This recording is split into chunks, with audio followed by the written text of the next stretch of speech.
Neste momento eu estou a participar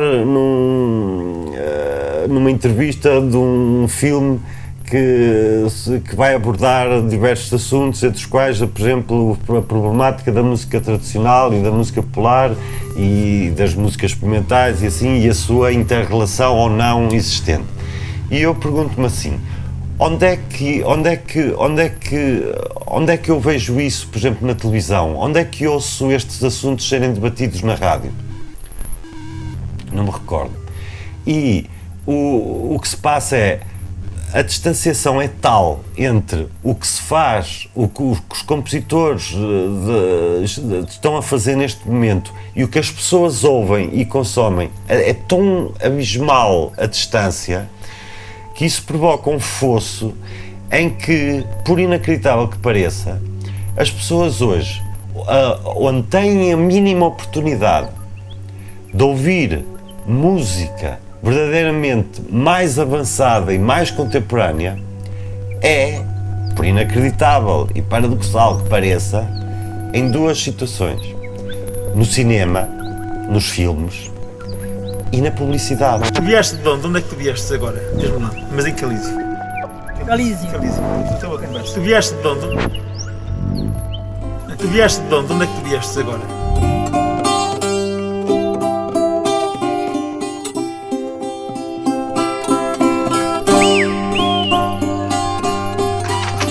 Calísio.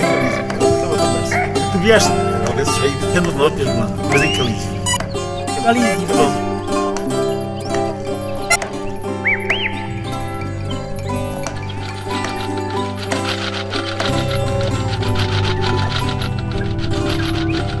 Tu vieste de onde? Eu acho que a música tradicional, aquela que chegou aos nossos dias e que nos foi dada a conhecer através do Michel Giacometti, através do Armando Lessa, através de tantos outros que fizeram recolhas da música tradicional, essa música foi evoluindo dentro das comunidades, mas era uma música fundamentalmente funcional. Digamos que não havia consumidores, não havia espectadores, praticamente só havia protagonistas.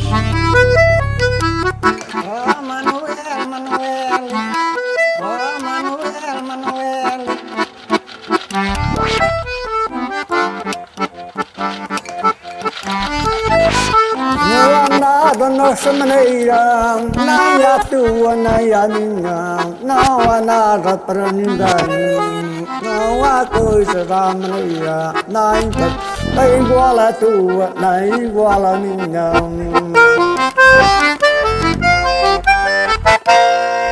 As pessoas cantavam na ceifa não para serem ouvidas, mas para se ouvirem a si mesmas, para terem uma forma de aligerar um pouco o seu trabalho, os cantos de trabalho, os cantos religiosos, tudo isso eram coisas para serem consumidas dentro das próprias comunidades, não tinham qualquer objetivo de entrar na indústria. Na zoologia do Fala Só, há muitos animais de tiro. Há o tiro-liro-liro e não só, também o tiro-liro-ló. Há de vir o dia em que o liro-ló será igual ao tiro-liro, com a concertina e o sol e dó, unidos por um tiro só. A partir do momento em que o Michel Giacometti foi recolher essas músicas, de facto trouxe-as para a cidade, deu-as a conhecer a músicos, deu-as a conhecer ao público em geral, nomeadamente através daqueles programas da RTP, do Povo que Canta, e imediatamente tudo isso se descontextualizou. Em 1978 comecei a subir a serra à procura de pessoas que pudessem dizer a mesma coisa e confirmar aquilo que eu lhes pedia. E então ouvi as pessoas cantarem, contar histórias, a sua forma de vida. Ao ser editado em disco, ao passar na televisão, passou a ser um produto cultural de consumo.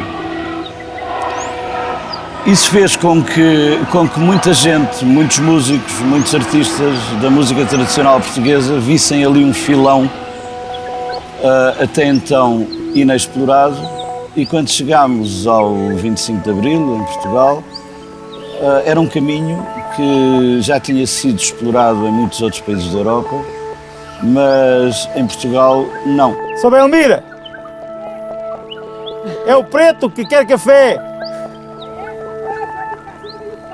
Olhe, você não pode vir cá abaixo.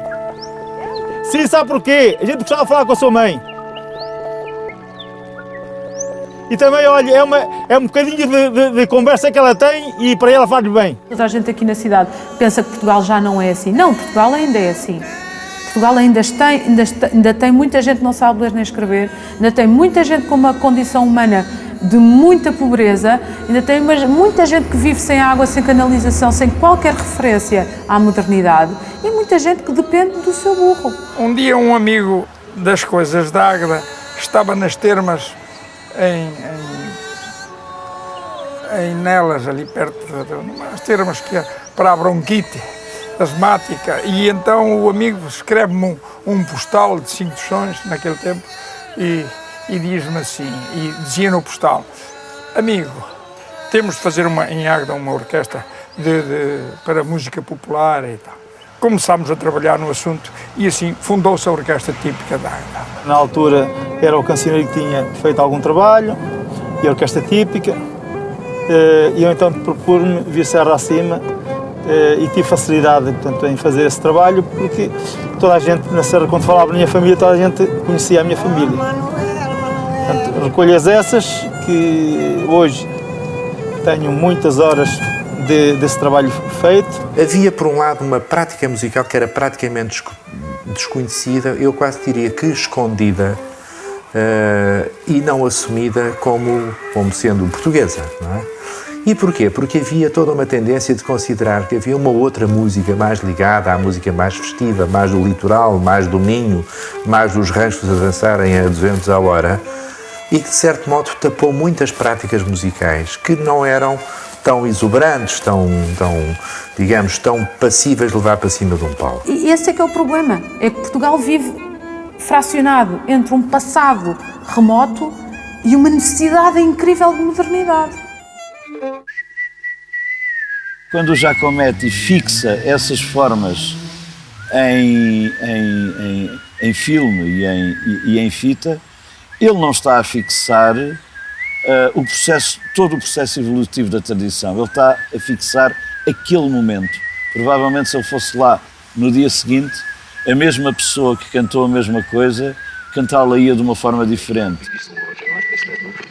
À medida que fomos ouvindo outras recolhas, começámos a perceber que, afinal, aquele mesmo tema também existia no Algarve, mas que nós tínhamos conhecido em Trás-os-Montes, e que, por outro lado, o mesmo romance que nós conhecemos na Beira é cantado no Alentejo. Não me enrices a mim. Ora doba, dubadeira, doba, não me enrices na meada. Ora doba, dubadeira, doba, não me enrices na meada. Que o novelo ainda é pequeno, mal cabe na mão fechada. Zira com da com tebe, da quinda tinda, da tinda rolê, da tinda na baia. Eu capura da tateio, A abordagem neste trabalho, no seu início, a seguir a 74, também informou muito por uma influência positivista, ou seja, isto é assim e é só assim, e isto é a forma autêntica de se interpretar este tema. E depois se via na minha aldeia, e depois para acordar, tudo dormia e eu só acordado, à minha porta assentado. Tudo dormia e eu só acordado, à minha porta assentado. Quase todos os cantautores vinham de músicas diferentes, mas quase todos eles tinham uma espécie de ligação muito forte com cada uma das regiões do país. Fausto era um admirador incrível da música de Trás-os-Montes. O Zeca tinha um fascínio especial pela música da Beira Baixa. O Janita e o Vitorino, evidentemente, Alentejo. O Zé Mário Branco trazia aquela carga das músicas da Milho. Tudo isto junto, mais o GAC, à mistura, no que toca à minha pessoa, tudo isto foi de uma importância incrível, porque é nesta década que eu conheço de facto a música do nosso país. E, de certo modo, o Giacometti dá a conhecer, digamos, um outro país, que era um país muito diverso, muito com práticas tão diferentes de norte a sul, que os músicos na altura que são confrontados com esse testemunho mudam a sua vida. Quer dizer, por exemplo, o Zé Mário dilo de uma forma muito clara: antes de eu ouvir os cantos transmontanos, eu pensava que a música portuguesa era uma coisa, depois de ouvir, passou a ser outra. Para a minha geração, que é uma geração que nasce imediatamente a seguir ao 25 de Abril, eu penso que aquilo que é música popular ou tradicional é uma espécie de um mistério, dado que nós nascemos um bocado a seguir a algo de importante que nós não chegamos a vivenciar. Imagina desta melodia simples, mas que tocado com uma técnica se foi desenvolvendo no Minho, chamado o rasgado.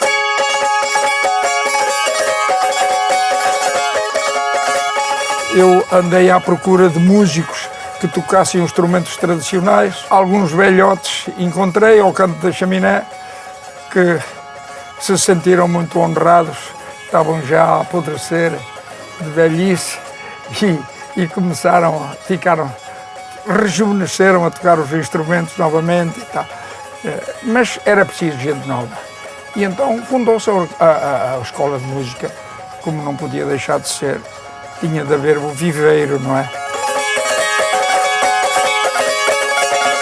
Isto é o exemplo, não é, da graça que tem uma técnica específica, concreta. Isto é possível porque não há ressalto da escala para o tempo, e isto permite, de facto, com que as unhas dos dedos consigam viajar por este espaço, coisa que não é prática, porque não é natural numa viola qualquer. É bom lembrar que o cavaquinho na altura, ou até então, era um instrumento utilizado de uma maneira muito rudimentar nos ranchos folclóricos. Nessa altura, a Orquestra Típica estava instalada na Sociedade Comercial de Volga, por gentileza da administração da Volga, que é uma firma importante aqui em Águeda, não é? Então, apareceu a dona Undina Fernandes também, entre outros. Apareceu a dona Undina: eu gostava que ensinasse música aos meninos.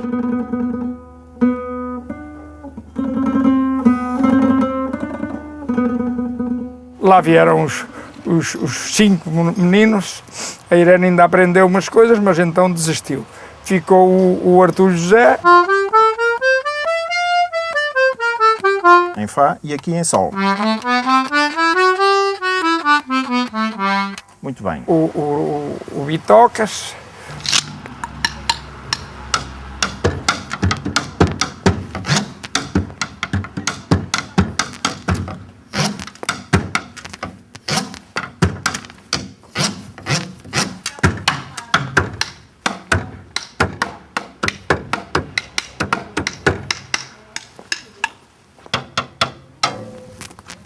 O Rogério e o Luís.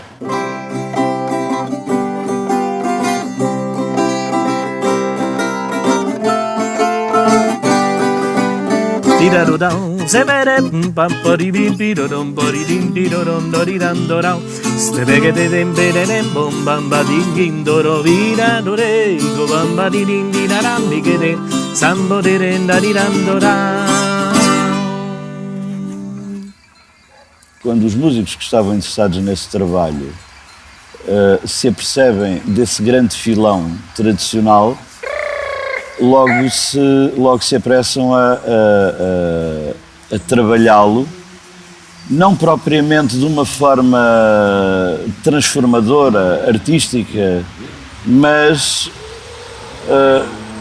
ao mesmo tempo como quem trabalha algo que é profundamente sagrado e no qual não se pode mexer muito, senão estraga-se. Foi necessário que tivessem passado alguns anos, sei lá, 20 anos a seguir ao PREC, para que começassem a aparecer grupos e artistas a descontextualizar essa música. Para mim é muito interessante lidar com este paradoxo da concertina, o facto de fazer um tratamento e uma linguagem fora da sua linguagem mais comum. É muito interessante e muito satisfatório quebrar um preconceito a uma pessoa. E a pessoa, mas eu não sabia que, não é? Eu não sabia que afinal isto podia ser. Essa capacidade que com este instrumento, sem dizer nada, poder desfazer paradoxos, desfazer preconceitos, é muito interessante. Já agora conto uma história, não tem nada a ver com a música, mas mostra o problema que a música tem, a doença que existe na cultura musical, que é, por exemplo, a minha irmã fazia um bolo em 2 tabuleiros.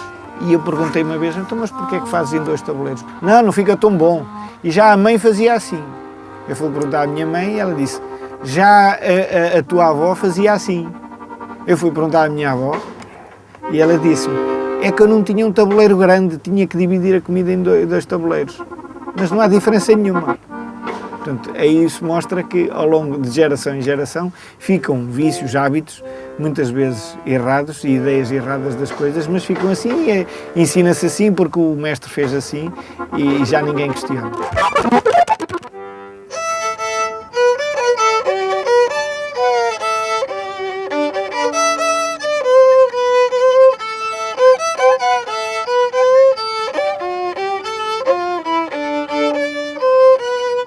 Em 1977, quando a banda do Casaco grava o Já Conquilhas, eu fui buscar as coisas que nos anos 60 tinha aprendido com o Tilérias.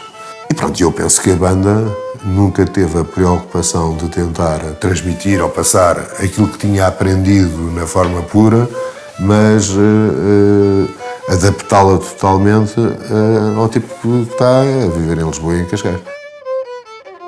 E rapidamente se passou da popularização à modernização sem passar pela assimilação de tudo isso enquanto valores culturais profundos e sólidos. Segui-te na estrada, cantei-te para nada, fiz montes e vales em busca de ti. A biblioteca de melodias de evocação popular ou tradicional que está na minha cabeça acaba por me permitir ir fazendo algumas canções, como acho que terá acontecido com outras pessoas de canções antes de mim, e cria esta tentação irresistível de explorarmos essa área para encontrarmos algo que seja unicamente nosso. Um outro aspecto interessante do instrumento é porque é que ele é tão tocado de ouvido por tanta gente e não será tanto usado para uma música, digamos, mais cuidada. Porque precisamente a sua constituição, dado da escala diatónica, é que permite, com um desenho de dedos muito simples, aqui só com 5 botões, fazer muita coisa. Por exemplo, e agora vou fazer o mesmo desenho de dedos a abrir. E então, juntando isto tudo, eu faço sempre o mesmo desenho de dedos e abro e fecho o fole e tenho.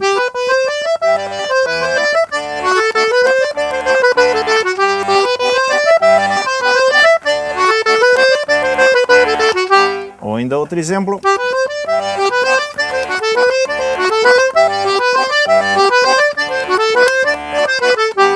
Mas se eu quiser fazer um movimento melódico mais complexo, como o que eu estava a fazer antes, já me exige grandes mudanças dos dedos, como... Ok? Esta canção deve ser, normalmente era acompanhada sempre por as concertinas, que havia aí sempre um pirolas que tinha uma concertina antiga. Então era enquanto as águas do Rio Águeda vai de levada para o mar, fica a triste lavadeira sempre a lavar. E depois todos cantavam: bate lavadeira, lavadeira bate, que as nossas cantigas já não têm remate.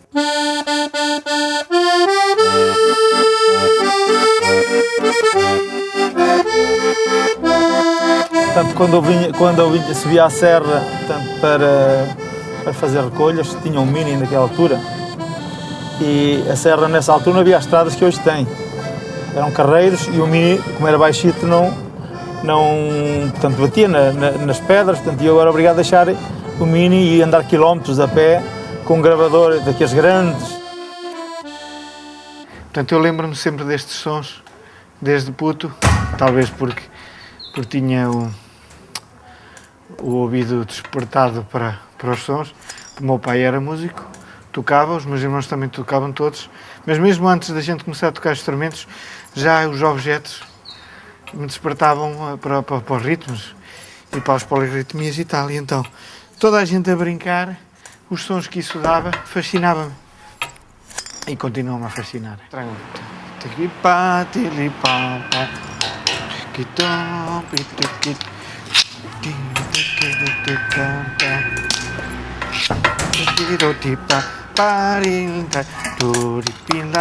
E conforme a velocidade com que eu caminhava, tinha músicas diferentes.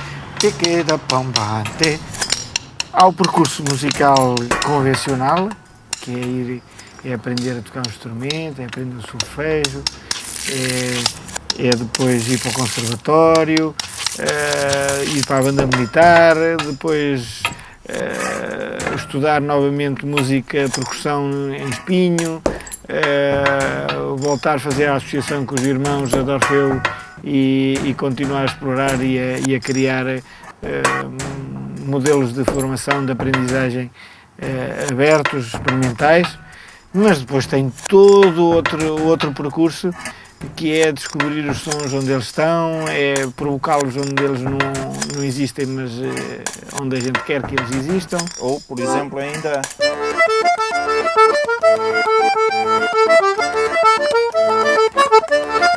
Não há um processo evolutivo das coisas no que toca aos instrumentos musicais, não está nada programado.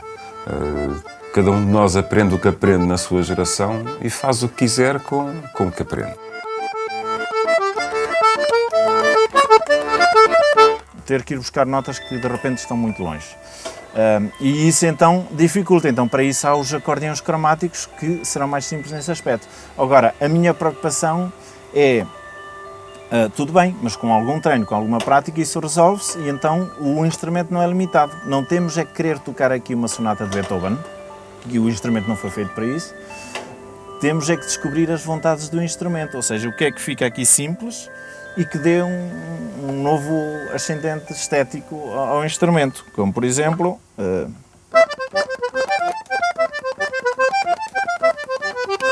Como é que se moderniza a tradição? Como é que se transforma o passado em futuro e como é que se transporta o que é bom do passado para o futuro e não se perde.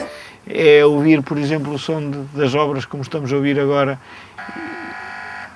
e ouvirmos alarmes, máquinas, martelos e imaginar a música que isso dá. Tum tum pem, tum tum tum tim plim, tum tum pem, tum tum tim plim. Em 1917, creio, é publicado o manifesto Art do Ruído, Art of Noise, do Rousseau. 100 anos depois, ainda não estamos preparados, aparentemente, para aceitar o ruído na música.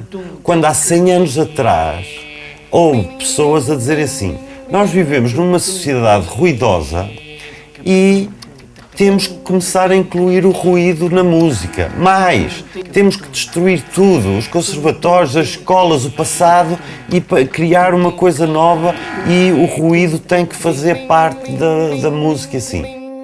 Angelina gloriosa, mais perfeita como a rosa, quando o sol ali nasceu. O grande objetivo que eu tive segue uma linha atual, que é de trazer novas cores às próprias músicas.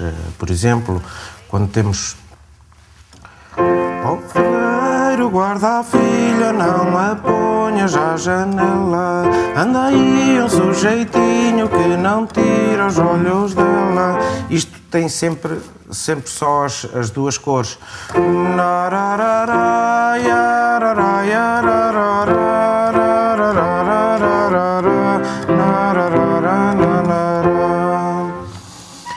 Os arranjos na orquestra típica estavam todos feitos baseado nisto, sem fugir muito disto, embora já metendo algumas corzinhas. O meu grande objetivo foi realmente dar-lhe outra imagem. Podemos pegar nesta mesma música em que utilizamos só 2 acordes.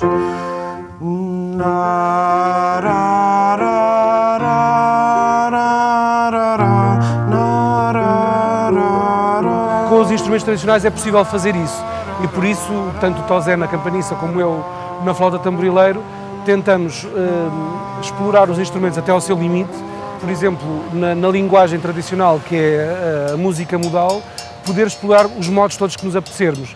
Nós estamos interessados em fazer composições com esta linguagem modal moderna e para isso, pronto, precisamos ter instrumentos que funcionem. Por isso, agora a discussão está já a outro nível, que é como é que podemos construir uma viola campaniça que possa afinar em todos os trastes e possa fazer todos os acordes possíveis e imaginários dentro das suas possibilidades técnicas. Ai, malhão tão triste, ai, triste malhão, ai, malhão tão triste, se ainda existe o caminho para o Japão. Nós vivemos tempos em que estamos a dizer adeus ao nosso mundo rural.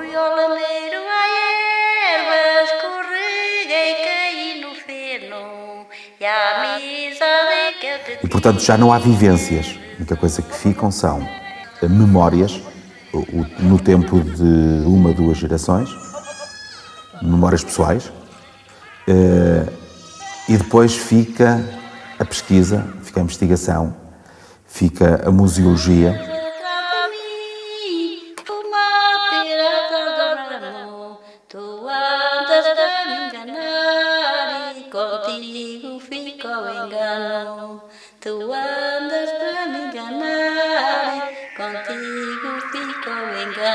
Nunca te ouvira nem conhecer, nunca te dera um sinal de amor. Bem aos meus braços que eu dou-te um beijo, nesses teus lábios, ó linda flor.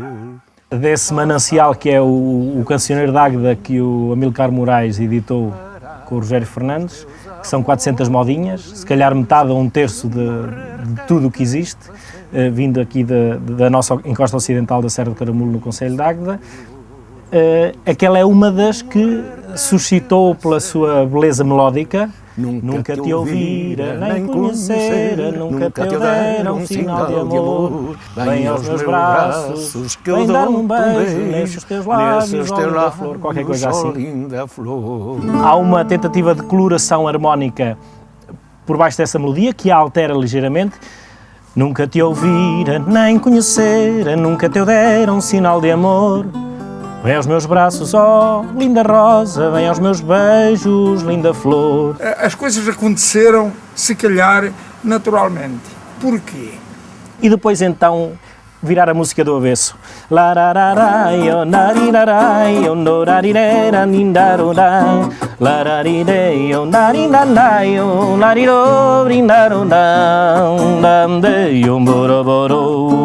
O Artur José tinha um papel na frente, na orquestra. Só que, a certa altura, começou a compor de improviso e tocava coisas que lá não estavam. Mas depois aconteceu com o Luís o mesmo.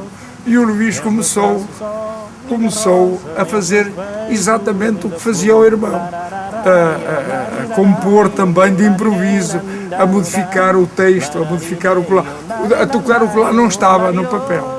Eu estou a ver agora, à distância, o Luís já estava a pensar nos toques do caramulo. Era a minha companheira quando eu ia passear. Ó ladrão que a mataste, não a voltas a matar. Porque os toques do caramulo é um grupo que pega naquelas músicas que estavam na orquestra típica e trata-as de outra forma. Compõe à maneira deles, no bom sentido, e aquilo resulta. resulta e o público gosta. Portanto, o Luís já estava a pensar, se calhar, na de Orfeu, sem saber o que é que estava a fazer, não é?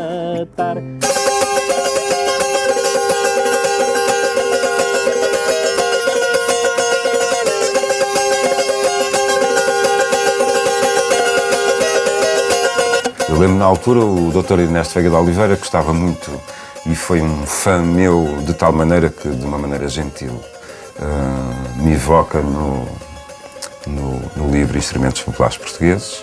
Dizia-me: Júlio Pereira, porquê é que não mete o cavaquinho no rock?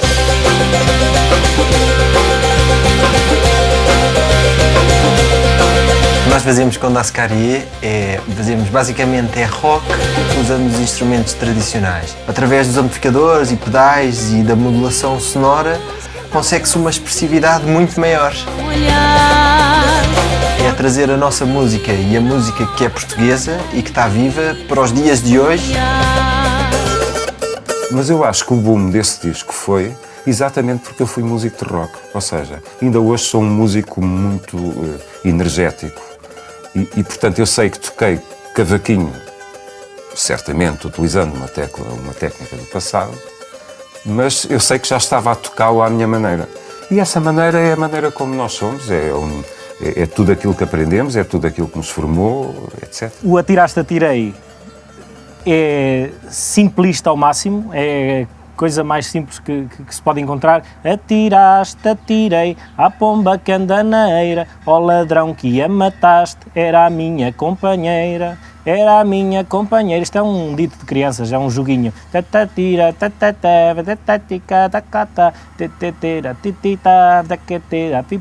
A música tradicional, no fundo, não é só música. Eu acho que o povo, tradicionalmente, sempre teve formas de abordar a música que não tinham propriamente a ver com os valores instituídos pela indústria. E, quanto a mim, isso é o lado, acaba por ser o lado mais interessante de todo este processo. Era a minha companheira quando eu ia passear, ó ladrão que a mataste, não a voltas a matar. Isto é a desconstrução na plenitude de uma cantiga que não deixa de ser reconhecível, e isso é muito importante. É muito importante para os públicos que a conhecem, que a cantaram, que a ouviram pelas avós, mas é muito importante, isso sim, para novas pessoas começarem a cantar. Quando nós encontramos no cancioneiro popular português lenga-lengas, por exemplo, e estou-me a lembrar agora de um tema que nós trabalhámos no nosso disco, que foi a Velha Bofelha. Era uma vez uma velha bofelha, contrafelha e nos cantelha.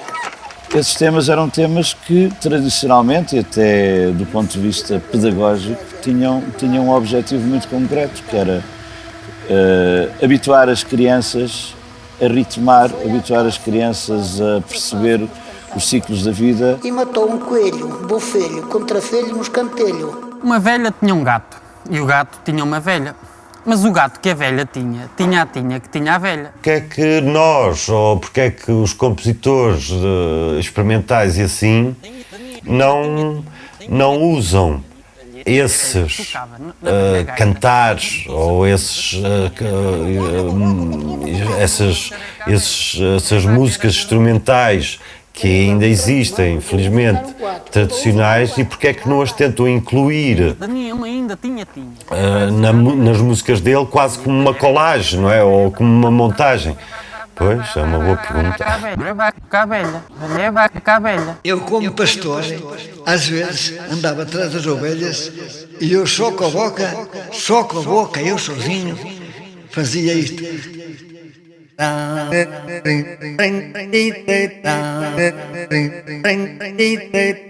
um texto essencial que deve ser lido, do João Guardela, no contexto do megafone. Ele mete a questão: e se a cultura portuguesa, ao mesmo tempo que estava aberta a tudo o que nos chega do exterior, se interessasse por ela própria, se tivesse autoestima, no fundo? Então, basicamente, chegou à conclusão que é mentira, que havia um lapso. E que neste lapso, o que nos restava hoje fazer era simples: construir uma outra dimensão, a dimensão possível, tendo em conta esta interrupção. Uma interrupção feita de preconceitos, uma interrupção feita de pouco conteúdo, de pouco autoestudo.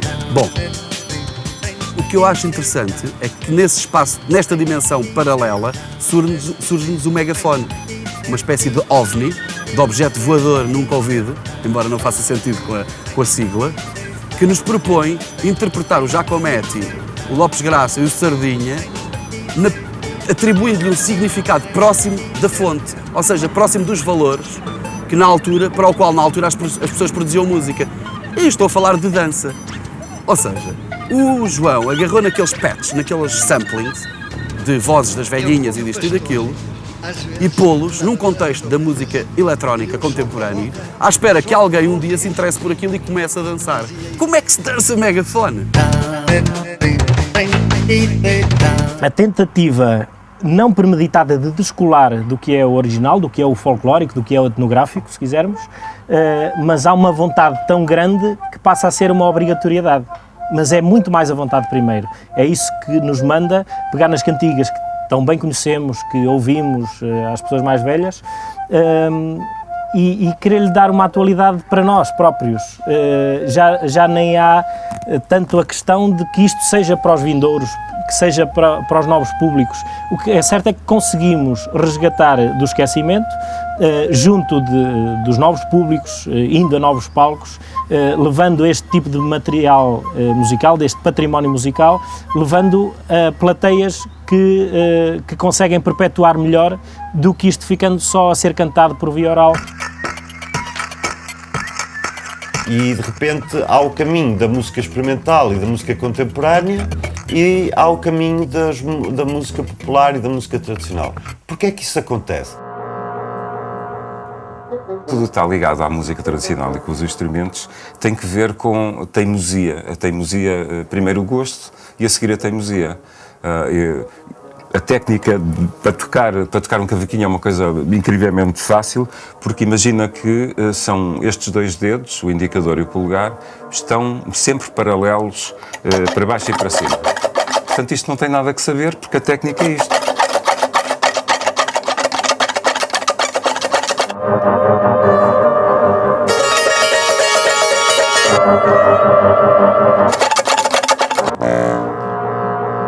Então descobri o fagote, um instrumento que é muito desconhecido, normalmente usado só nas orquestras sinfónicas, e consegui fazer, fiz o 8º grau e entrei na Escola Superior de Música do Porto.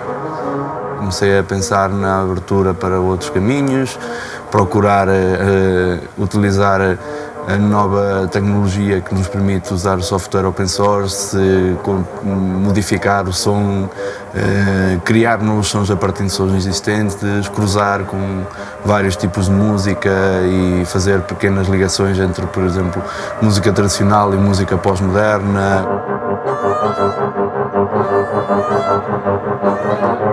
Mas eu sempre achei que era muito importante perceber a música de cada país. Portugal, 9 milhões de humanos, país de florestas e de rios, país de montanhas e de praias, de adufes, fraidas e tambores. Se nós não percebemos o sítio onde vivemos, é difícil perceber os outros onde não vivemos.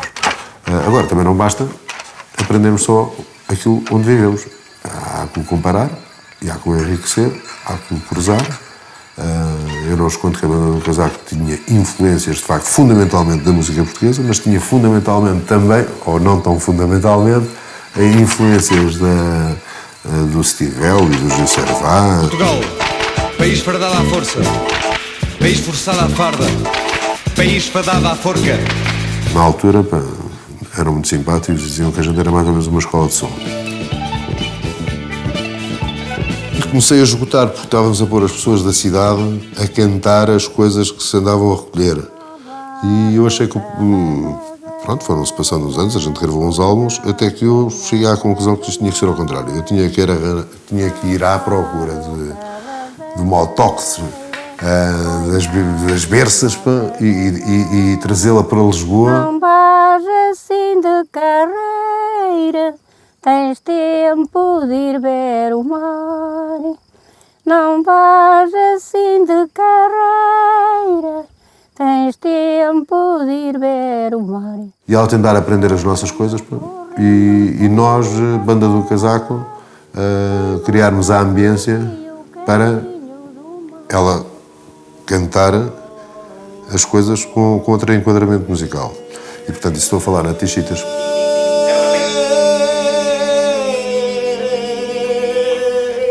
pela improvisação, pela forma espontânea de experimentar a música, se descobre em poucos segundos muito mais campos de exploração, de descoberta, do que a repetir exaustivamente, horas a fio, a mesma passagem musical de uma partitura.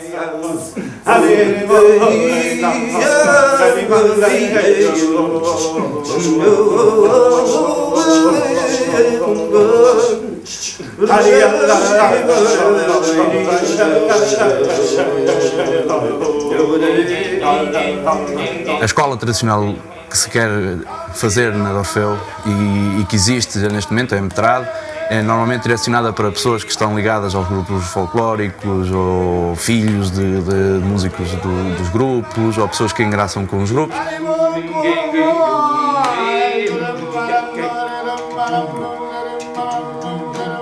E acho que a oportunidade de dar a conhecer novas tecnologias, novos materiais, novas ideias, novas ferramentas, novos caminhos, irá fazer com que as pessoas que nunca, se calhar, iriam fazer coisas novas, podem agarrar agora num cavaquinho, ligá-lo a um computador, através do microfone e, de repente, fazer um concerto de rock com música tradicional. Tão simples como isso, ou podem fazer o mesmo concerto tradicionalíssimo, mas o som dos instrumentos, controlar as luzes no palco.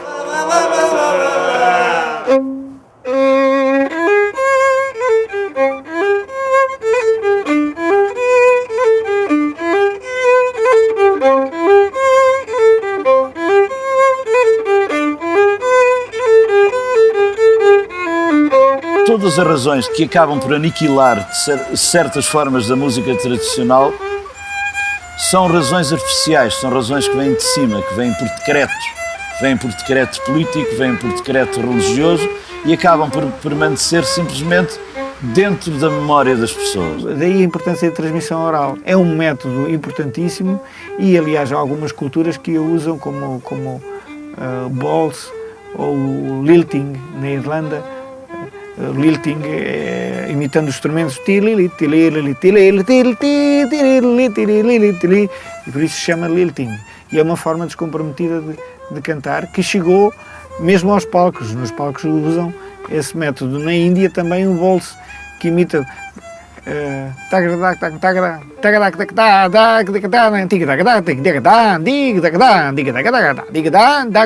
isto é uma forma de aprender os ritmos, primeiro com a voz e depois com o instrumento. Ainda hoje não foram ouvidas todas as recolhas que foram feitas.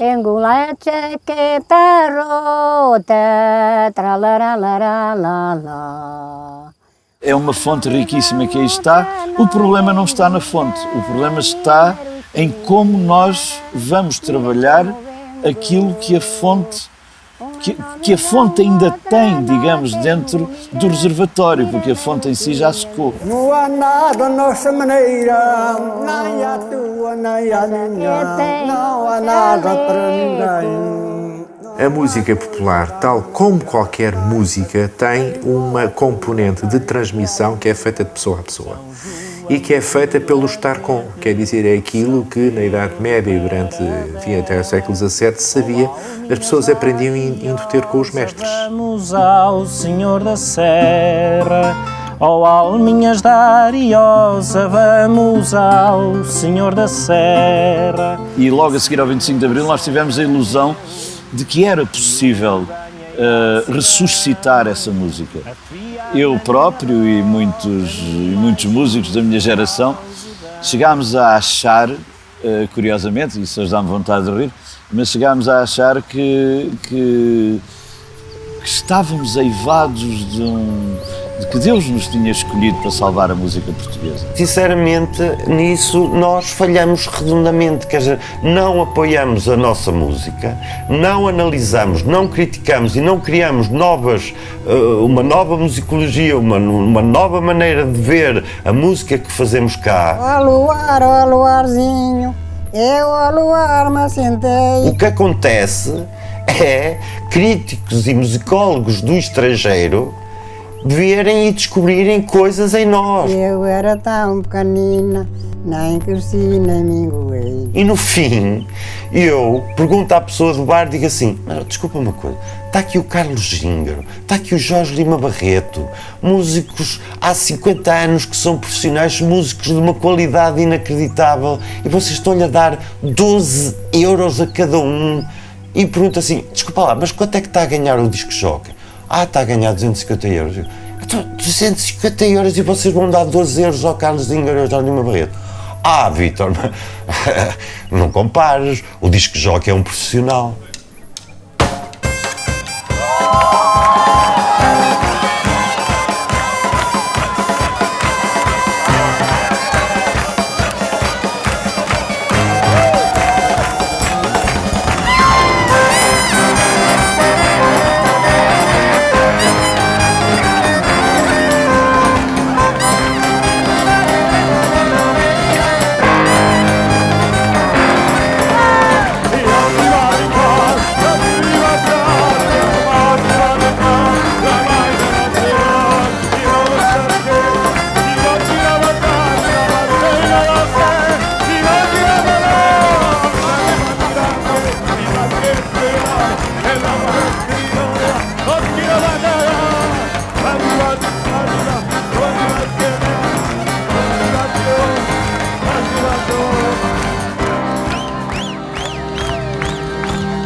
Os discos do Sérgio Godinho, dominavas o glossário daquele verso irregular.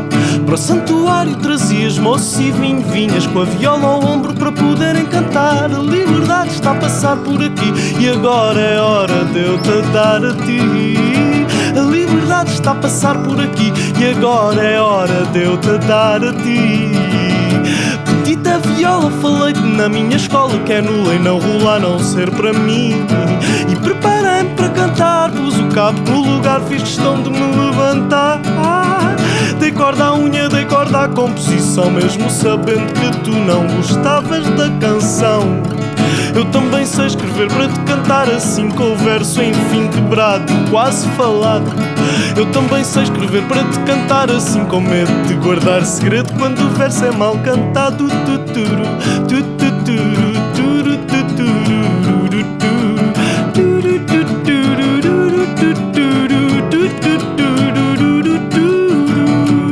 Senti-te a falta quando seguiste com a minha cama fria ao meu cantinho a ver a solidão ficar.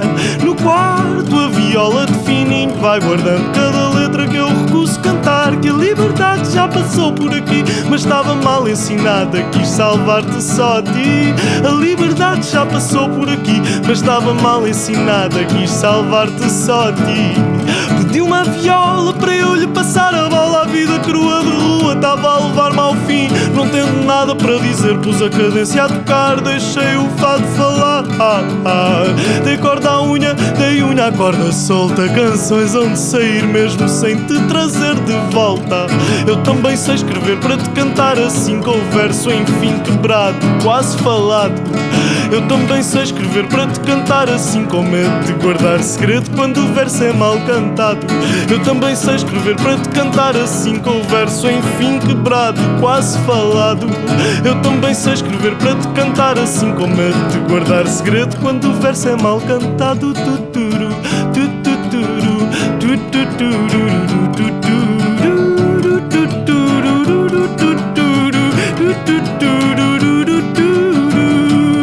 só me mostravas discos do Sérgio Godinho, dominavas o glossário daquele verso irregular.